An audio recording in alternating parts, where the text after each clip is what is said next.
morning. Are you Braxton Hughes? And this is 25 DCCR 1124. Mr. Hughes was previously in court, entered a plea of guilty to burglary of a habitation. The agreement was for a cap of 4 years in prison. I've received the pre-sentence report. Has everyone had an opportunity to review that report? We have, Your Honor. Are there any additions or corrections? None aware, Judge. Obviously, I'm aware of some of his criminal history, others not quite so much. I would think that the 4 would probably be on the low end in your opinion, but I would defer to whatever you think. Okay, thank you. Mr.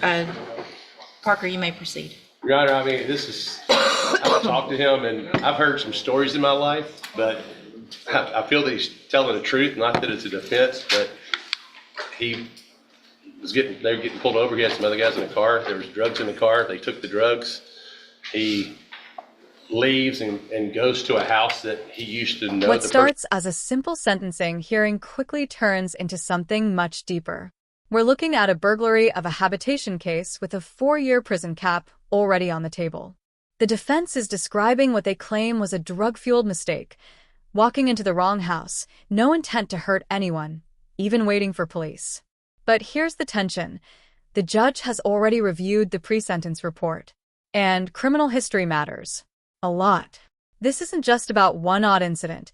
It's about a record stretching back decades. The real question now is whether this court believes rehabilitation outweighs repetition. With multiple prior felonies and revoked probations in the background, probation may be a tough sell. Is this a tragic addiction spiral or a pattern the court can't ignore? Let's watch how the judge weighs accountability against explanation. He used to know the person that lived there. He walks in, gets him something to drink and has a thermos or something like that, and then turns around and she's standing there. He had obviously scared her and didn't know it, and it wasn't the person he knew that lived there. And he said, call the cops, and he walked outside and sat down and waited for the cops to show up. And that's what happened. It's not like he was going in there, to try to injure her. I don't think. He walked in the wrong house, and he did take the thermos or mug, and it's simple as that. I think he'd like to talk to the court, Judge, and we're asking for probation, Judge. All right, go ahead, Mr. Hughes. Your Honor, what he said is correct. I can't say anything else. I was doing drugs about a year and a half, but I was like a lightweight. I took the drugs and was not really acting like myself, and I went and knocked on the door and went in there. I was trying to get away from the people I was with, but long story short, after this event, I did sober up. Started going back to church with my mom. I was in for treatment at the Right Step. I tried to get into treatment there. I was doing the paperwork there, trying to get help, but I was sober for a couple months out there on the streets, and I'm not really like a typical druggy type. I don't go around and commit crimes or nothing like that. I was. Your criminal history would say otherwise. This has been a long time. I understand, but be careful how you word things, because you've been a criminal since 2002. You've got 1, 2, 3, 4 misdemeanors. You've got 1, 2, 3, 4, 5 felonies. Many more that you were arrested for, and obviously doing some things that you kind of got either rejected or dismissed because of pleas on other stuff. So I understand that some of those were a long time ago, but it's still not a pretty picture. I understand that. Most of my previous crimes and stuff, they were behind addiction and stuff, but life's a journey, and I haven't, I'm still was battling with addiction, but not committing crimes,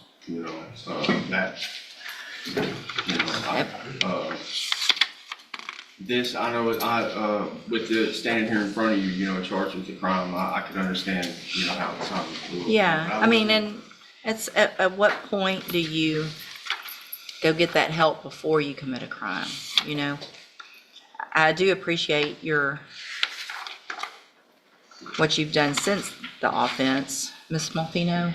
Judge, I would definitely agree that this is an odd fact pattern, very odd. I feel sorry for the situation that he's in with his addiction, but I feel more sorry for the young lady who was scared out of her mind when he was in her house, acting probably like a complete psychotic animal with tinfoil on his head. So I don't know that probation at this juncture would be a viable option, Judge, or a good thing for the community, but I defer to whatever you think is best.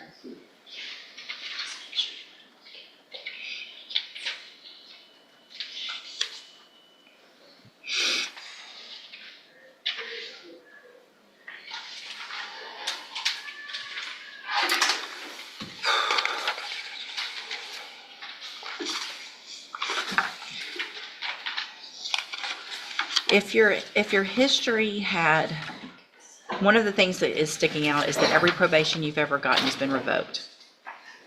So you've never been successful on probation. I And ended up so, completing the last one. huh? I did complete the last one. The last one that I see was the federal Yes, ma'am. sentence where your supervised release got revoked. I did get revocation, but I got back out on probation and completed it. Okay. At this time, Mr. Hughes, I'm going to find that you entered your plea of guilty freely and voluntarily. Find sufficient evidence to find you guilty, and at this time, find you guilty of burglary of This is the turning point.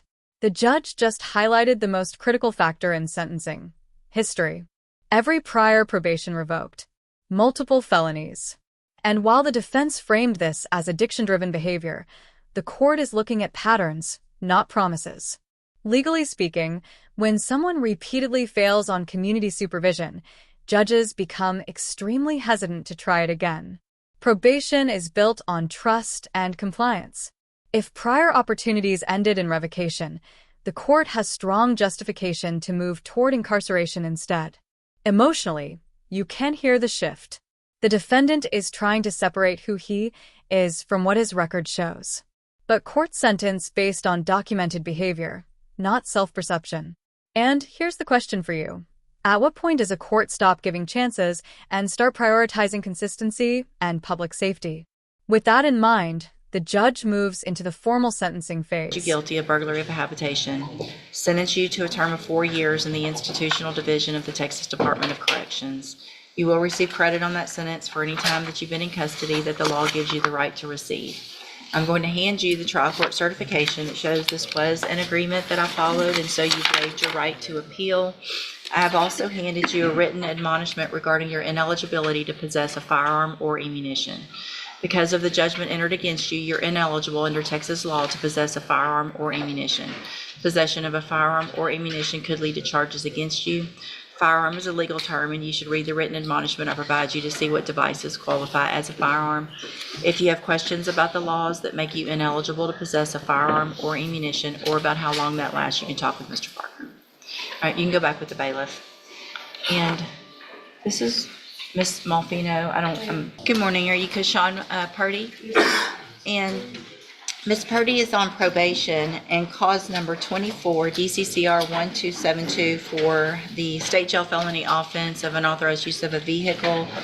And there's a new indictment in cause number 25, DCCR 1523, charged with injury to a child, elderly, or disabled individual. Mr. Kimler has filed a motion asking for a bond in that unauthorized use case that has the motion in it. Mr. Kimler, you may proceed. Your Honor, I think she's on deferred. I've reviewed a little bit. I haven't actually gotten discovery on the new case yet, but I have reviewed some photographs that were taken by the defendant's family with injuries. I don't want to downplay it, but it appears to be sort of the minimus type of injury. It's not, and I'll defer to Mr. Hawkpower, may have a different opinion on that. We're simply asking for a bond on the underlying motion to revoke probation to allow our time to prepare to defend the injury to a child case. I can't, hold on. Y'all, I'm having a hard time. So if you're talking about a case, for some reason, I'm having a hard time. I've got a cold and my ears are stuffy. Y'all need to step in the back. If you're not talking about a case, I need you to really be quiet. And I'll try to speak. Speak up, please. And additionally, she is pregnant. I think that, and I did receive a write-up that was emailed to me from the jail. And to best of my understanding, it appears she was wearing, I guess, a blue wristband to indicate that she's pregnant. There was some, I don't know, misunderstanding on the part of the jailer as to whether some other female inmate had given her the wristband. Evidently, they get extra rations or extra portions of food and their vitamins and stuff if they're pregnant. But it appears from the write-up that she actually is pregnant, so I don't know that it was a disciplinary write-up or what the purpose of the write-up is, but she certainly, other than that, hasn't had any problems in the jail, to my knowledge. All right, you want to put on some evidence with regard to her ability to pay? Would you raise your right hand the best you can? You swear or affirm the testimony you're going to give in this hearing will be the truth, the whole truth, and nothing but the truth? Yes, ma'am. Thank you. Ms. Purdy, the judge just wants to know your ability to pay a bond, to actually come up with the funds necessary to pay a bond when you get out of jail. What's your financial situation right now, just generally speaking? I had got laid off back in September, but I had got another job at the end of October, so I'll be able to pay my bond. How much do you have available now to pay a bondsman as far as money that's put aside to pay a bonding fee to get out? Like 500, 600. Okay, and then hopefully after that you get your job and would be able to work? Yes, sir. Okay. Yes, sir. Do you have any savings or checking, money in the bank, anything like that? No, sir. Do you own your own residence, your own home? Do you own your own? Rent, yes, sir. You rent? Do you own any vehicles? No, sir. What about any other thing of value that you might own? Anything? No, sir. That's what. I need to know, how many children do you have? I have 2 and 1 on the way. And where do they live, with you? Yes, ma'am. So if you make bond, where are you going to be living and with who? At my home. Who lives at your home? Me, my 2 kids, and my fiance. Did Child Protective Service get involved in this? Yes, ma'am, they closed the case. And I was also taking anger management and parenting class also. Through CPS? Yes, ma'am. But you didn't finish those because you got incarcerated? Yes, ma'am. Okay. Right. What's your relationship with Kamari? It's my oldest. I talk to her every day. She tells me every day, she say, Mama, I'll pray. I don't care, Yeah, just answer the questions. because you're not gonna be allowed to be around them if you make bond. So you gotta figure something else out until I figure out what's going on with your Yes, ma'am. case. So that's gonna be, With, who are they with now? my mom. Okay. So if you make a bond, then they're gonna have to remain there. You're not gonna be able to have unsupervised contact with them until further order of the court. Do you understand? That would be a condition of your bond. I totally understand. Okay. Mr. Hoffpower, what's the state's position? Judge, that was our concern, is the new offense. I disagree whether or not it was de minimis or felony court. Well, and for the record, I am reviewing the probable cause in that case, just to get a little bit of information on what the allegations are. I was talking about a photograph, so. What else? Simply judge that she's on felony probation and allegedly commits a felony. We'll leave it to the court's discretion.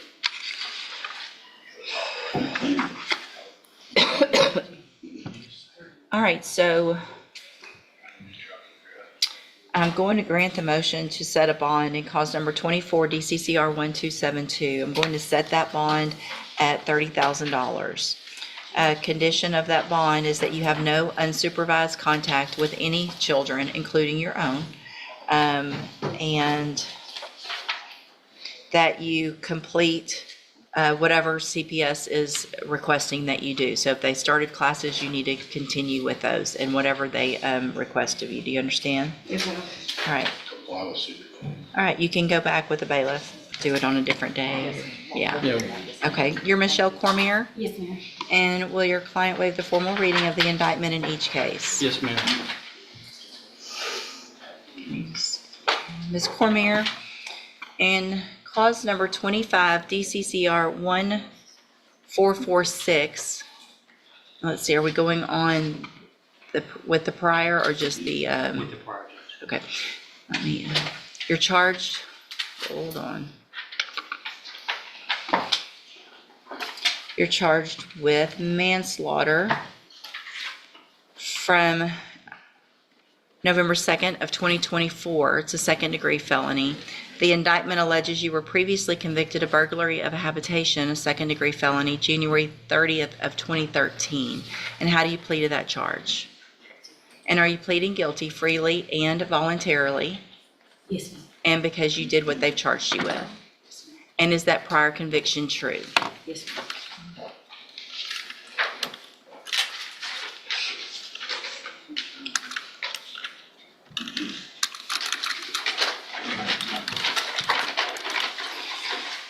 Okay.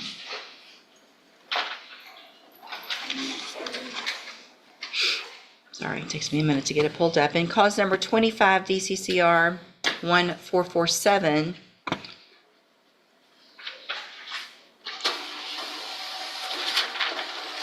You're charged with possession of a controlled substance, a state jail felony from October 30th of 2024.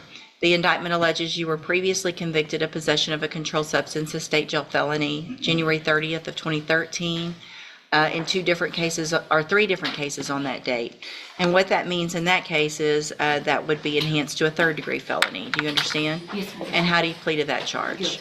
And are you pleading guilty freely and voluntarily? Yes, ma'am. And are you pleading guilty because you did what they charged you with? Yes, ma'am. And are those prior offenses true? Yes, ma'am. In each of those cases, I have here on the tablet some documents that have your signature on them that the state has marked as Exhibit Number 1. Before you signed these, did you go over them with Mr. Radford? Yes, ma'am. Do you fully understand them? Yes, ma'am. And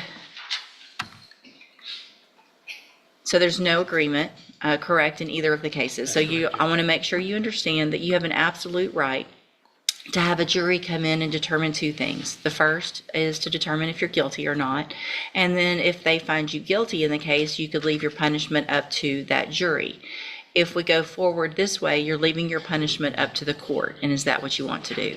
Yes, ma'am. State tenders number 1 in each case. No objections. It's admitted in each case. Is there any evidence that Ms. Cormier is not competent? No, ma'am. All right, ma'am, in each of your cases, I'm going to find that you entered your pleas of guilty freely and voluntarily. Find that you're mentally competent and you understand the nature and the consequences of those pleas. Find sufficient evidence in each case to find you guilty. However, I'm going to reset your case for a sentencing hearing. We'll get a pre-sentence report done, and then we'll come back for that hearing. Anything that you think is important for me to know, get that information to Mr. Radford, and he will present it to me on your behalf when we come back. Judge, we're gonna have some letters that I will submit to the court to supplement the PSI, and I will copy Mr. Coleman on those support letters. Okay, sounds good. And if you'll just try to get those to the court that week before Yes, the hearing, that would be great. Yes, All right, ma'am. thank you. You can go back with the bailiff. Now, Yes, sir, thank you. All right, you are Kadesha Eli.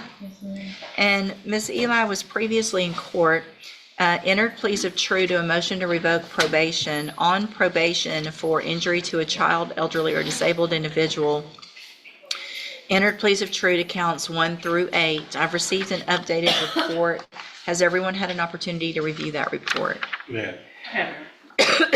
Are there any additions or corrections? Nothing to finish. Come from the state, Your Honor, unless Ms. Lopez has anything additional to her updated PSI. All right, thank you, Ms. Lopez. And there was not an agreement, correct? Correct. Mr. Lewis, you may proceed.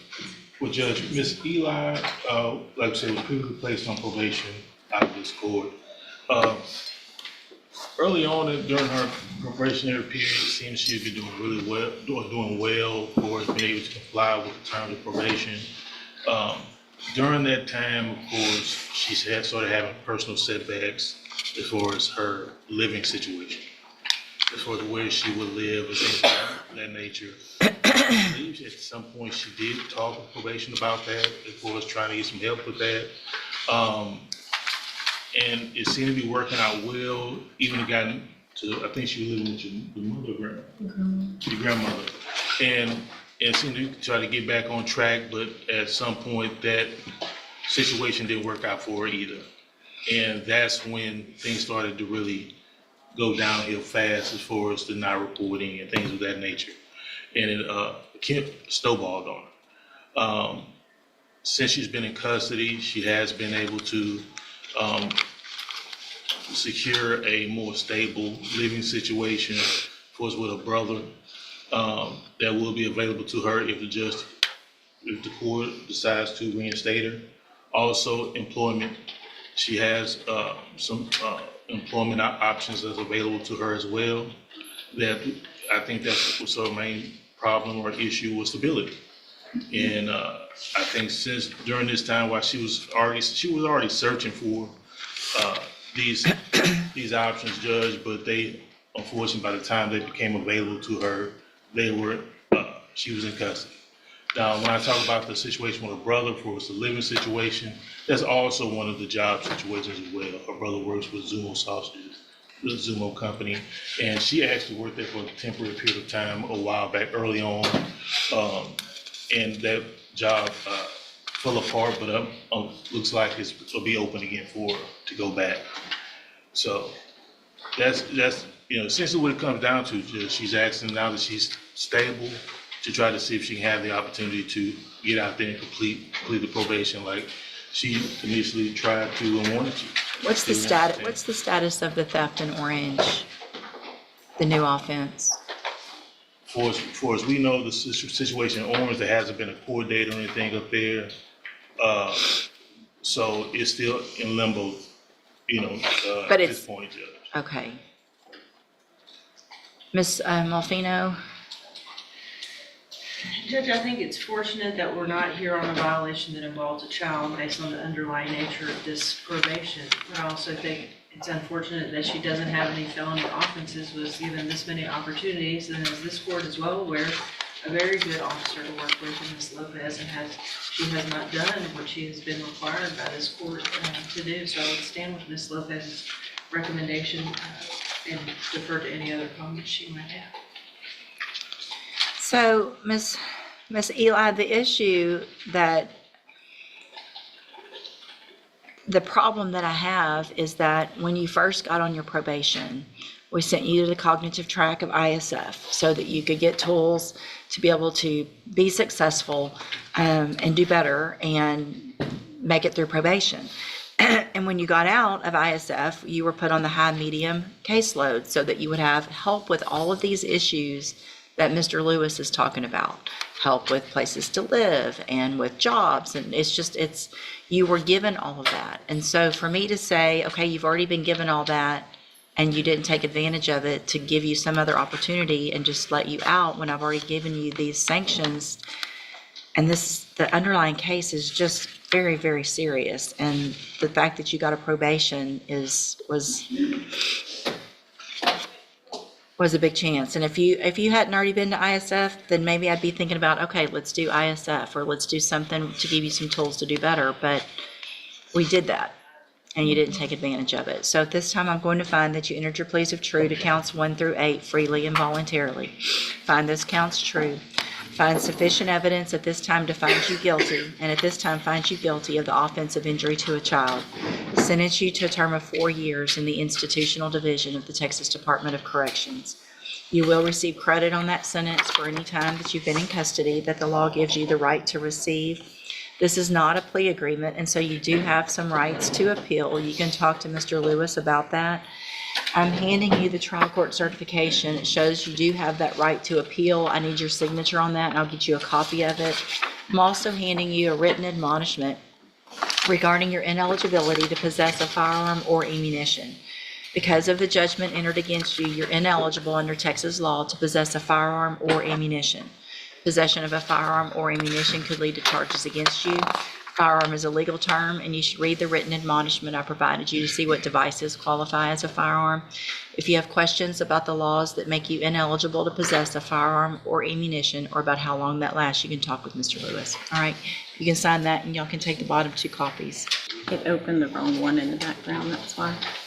Hold on one quick. Good morning, are you Isaiah Brown? Will your client waive the formal reading of the indictment? It will. Mr. Hoffpower, this is yours on Isaiah Brown.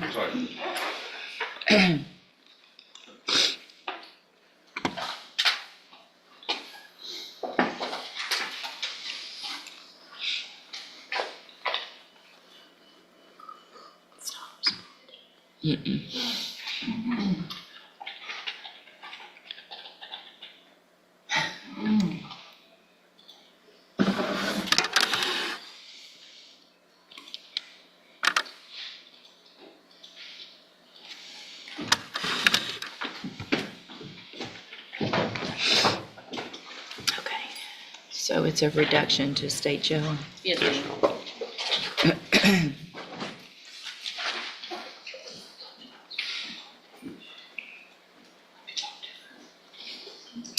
Okay, Mr. Brown, in cause number 25, DCCR 0356, the state has elected to proceed on the lesser offense of a state jail felony, abandoning or endangering a child with intent to return from February 9th of 2025. And how do you plead to that charge?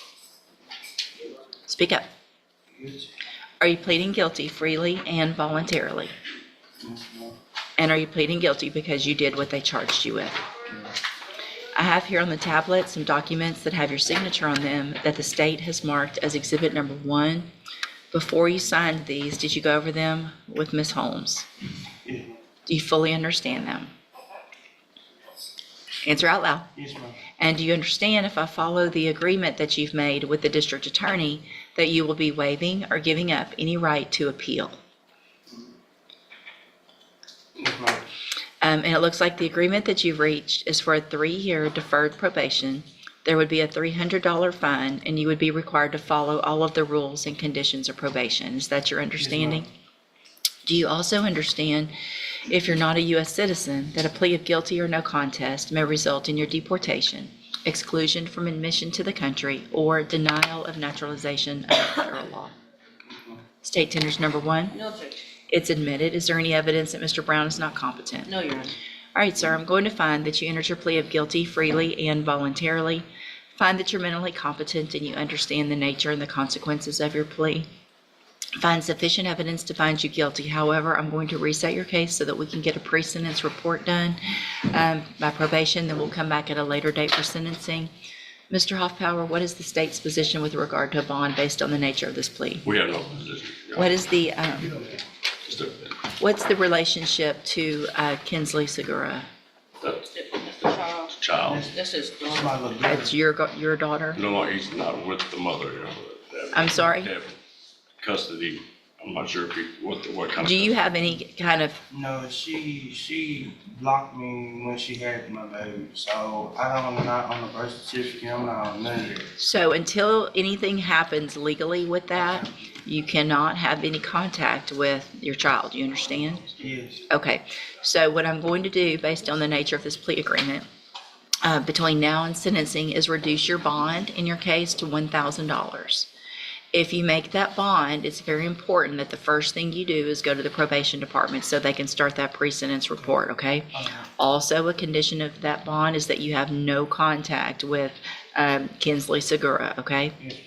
And then we'll see you back at sentencing. All right, you can go back with the bailiff. Should be a second amended motion to revoke. You have a second amendment? No, I'm on the first amendment. Yeah, that second amendment, amended one was filed. I can print out a copy. I have the date that it was filed. Looks Here's like the August 27th. So it should be the one that you have, but let me print it just to,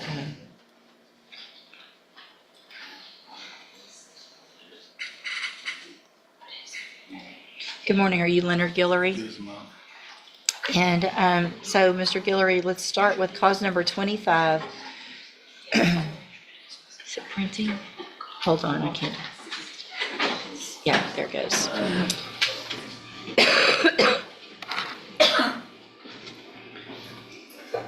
All right, in cause number 25, DCCR 0902, you're charged with aggravated assault with a deadly weapon from June 19th of 2025. The indictment alleges that you were previously convicted of a felony offense, which means for punishment purposes, if you were found guilty, you would be considered a first-degree enhanced, and the minimum punishment would be 15 years up to 99 years or life in prison. Do you understand? And I have a plea bargain rejection here on the tablet that you signed with Mr. Lewis that shows that the district attorney's office has made an offer if you wanted to enter a plea of guilty for a 10-year term in prison that would run at the same time as a 10-year term in that motion to revoke your probation case. You have every right to reject this offer and have this case set for trial. I do want to make sure you understand what the possible consequences are and what your options are. And do you want to reject that offer and have that case set for trial? So what we're going to do now, Mr. Guillory, is go through that motion. I'm going to get pleas of true or not true on that motion, and then we'll have a hearing on that motion first at a later date. I'll make a decision on that motion, and then we can go forward with your trial after that, okay? So will he waive the formal reading of the motion? He does, Judge.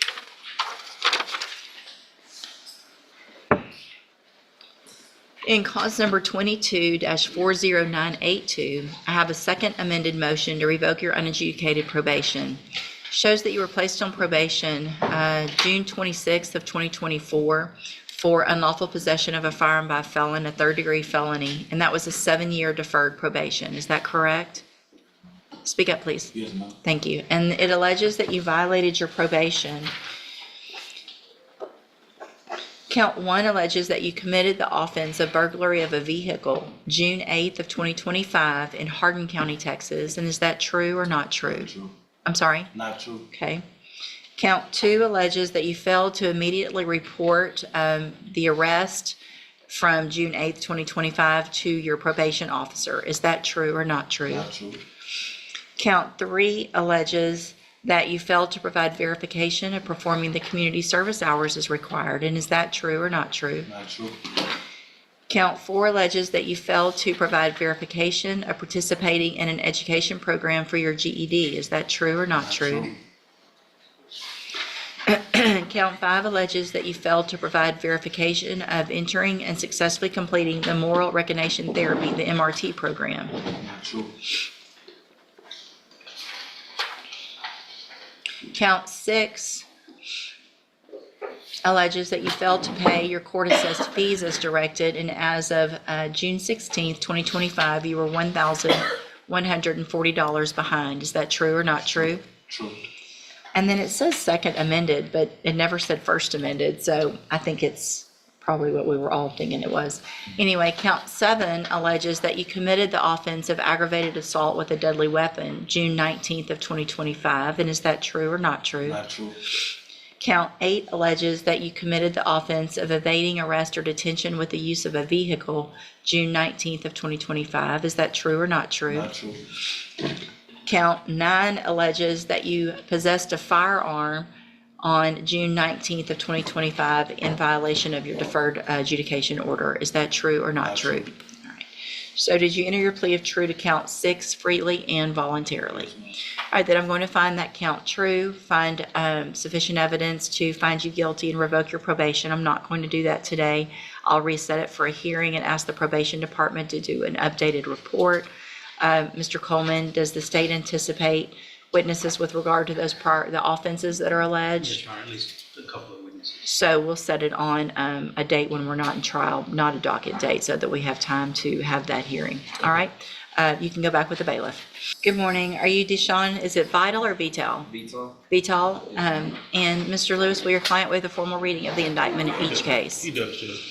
Mr. Vital, in cause number 25 DCCR 1107, you're charged with a first-degree felony offense of aggravated robbery from July 10th of 2025. And how do you plead to that charge? Guilty.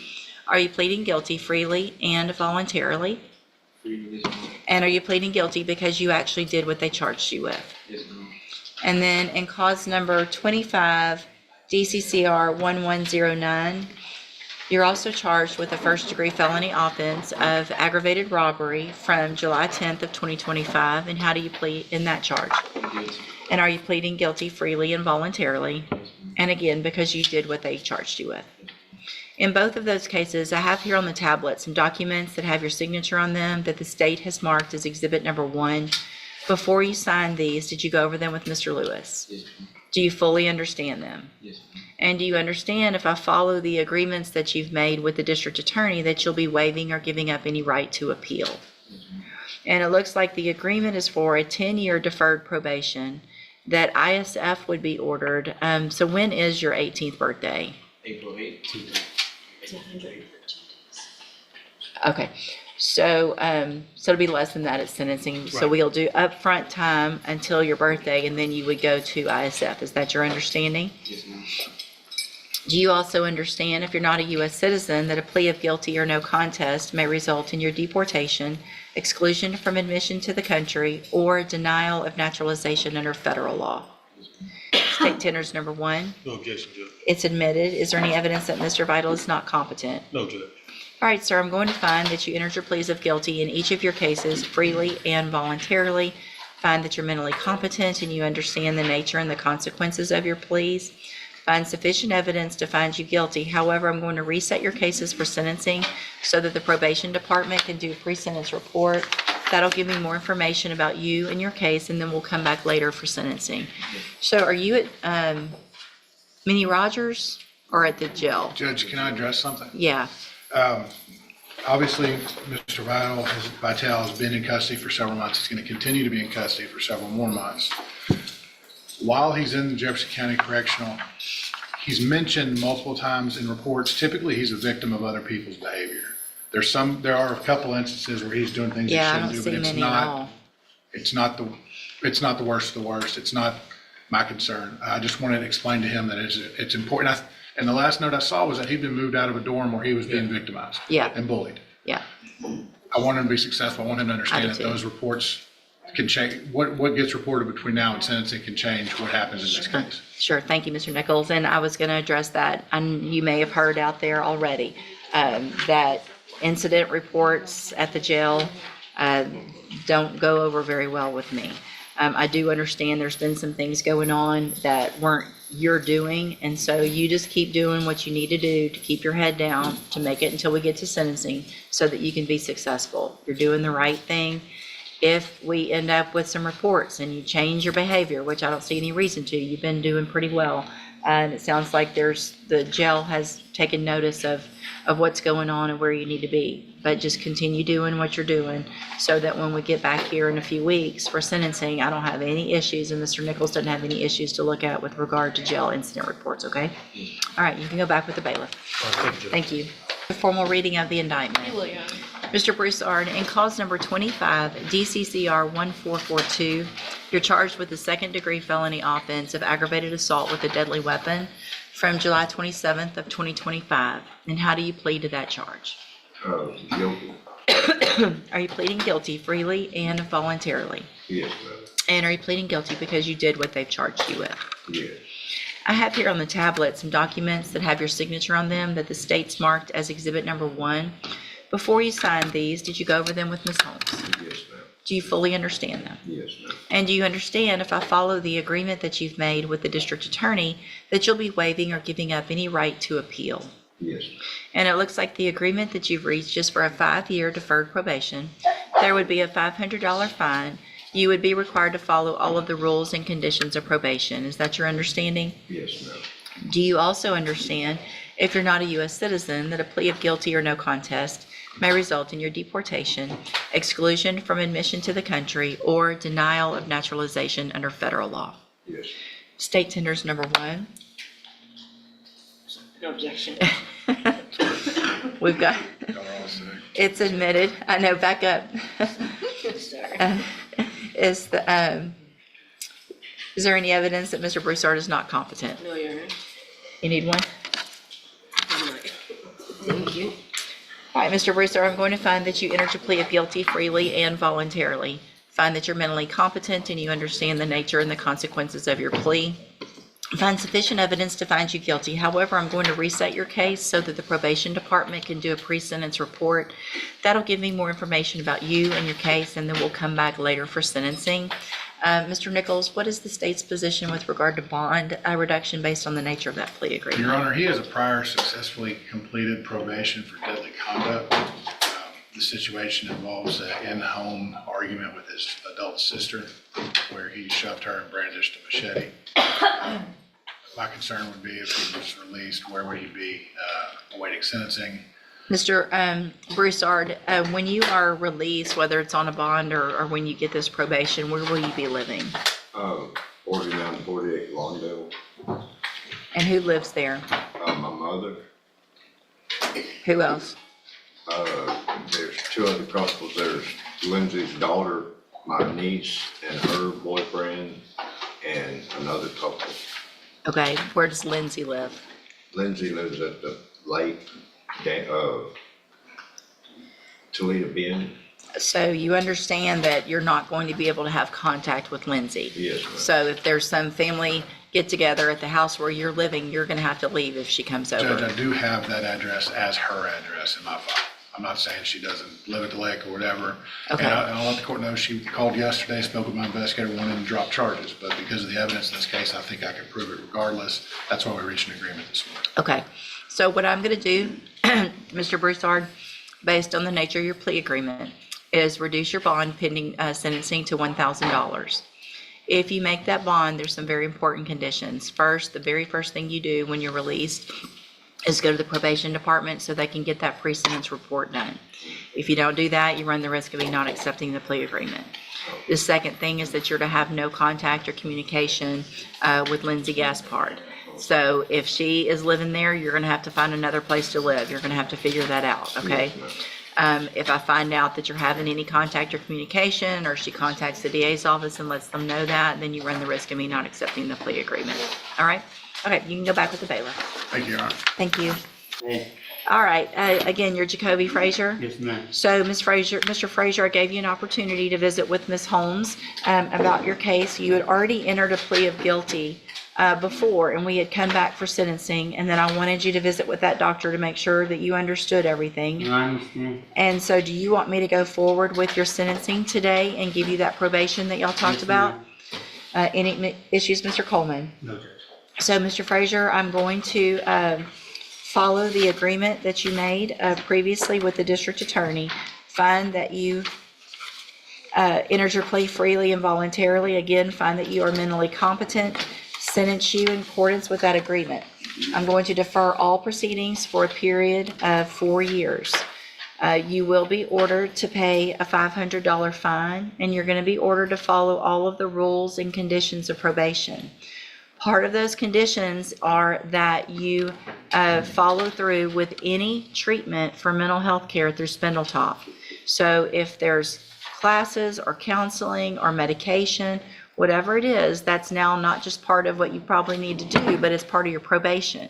You understand? Yes, ma'am. So if you don't go to your appointments at Spindletop. Today's docket showed the full spectrum of criminal court decision-making, prison sentences, bond conditions, deferred adjudications, revocations, and second chances. In the burglary case, prior revocations and a lengthy criminal record led to a 4-year prison sentence under the agreed cap. The court emphasized pattern over explanation. In other cases, we saw bond conditions tightened to protect children, deferred probation granted with strict supervision, and plea agreements structured carefully around public safety and rehabilitation. Every ruling followed the same underlying principle: compliance matters. Whether it's probation terms, bond conditions, or jail conduct reports, behavior after arrest directly influences judicial discretion. This courtroom wasn't emotional, it was procedural, measured, and structured around accountability. Some defendants walked out with supervision. Others left in custody. If you found this case as intense as we did, hit that like button, share your thoughts in the comments, and don't forget to subscribe for more powerful courtroom breakdowns. This is Spindletop and you don't take your medicine like you're supposed to, then it could end up with your probation getting revoked and you could go to prison for up to 10 years. Do you understand? Yes, ma'am. So it's very important that you do everything your probation officer tells you. Okay? So I'm going to hand you the trial court certification that shows this was an agreement that I followed, and so you've waived your right to appeal. Obviously, it needs to be on the mental health caseload as well. Yeah, it was already done. And so you'll be released from jail today. It's very important that the first thing you do is go to the probation department. The probation officer is going to talk to you today here in court. She's going to tell you where you need to go, and you need to make sure you try to get there today, okay? I will. Okay, good luck. You can go back with the bailiff. When I have the paperwork where the probation. She's going to give it all to you. She's going to give it to you. You'll have everything in writing. Thank you, Miss Hunter. Thank you, Judge Wade. Yes, sir. You're welcome. Happy holidays, Stay Mary. blessed. God bless.